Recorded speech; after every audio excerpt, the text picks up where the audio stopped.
Vamos começar. Lenda de hoje.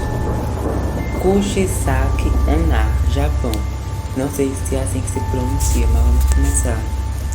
A lenda de Kushisaki Onna fala sobre uma mulher que anda nas ruas desertas à noite, com um casaco e uma máscara cirúrgica cobrindo a boca. Assim que se aproxima de quem passa sozinho, ela pergunta: "Eu sou bonita?" Se a resposta for não, ela simplesmente mata a pessoa, usando um par de tesouras.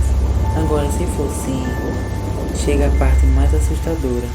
Ela tira a máscara e revela sua boca deformada, cortada, quase até as orelhas. Então, pergunta novamente. Se a resposta for não, adivinha, a pessoa morre cortada pela metade. Se for sim, a pessoa segue a vida tranquilamente. Só que não, ela corta a boca da vítima exatamente como a sua.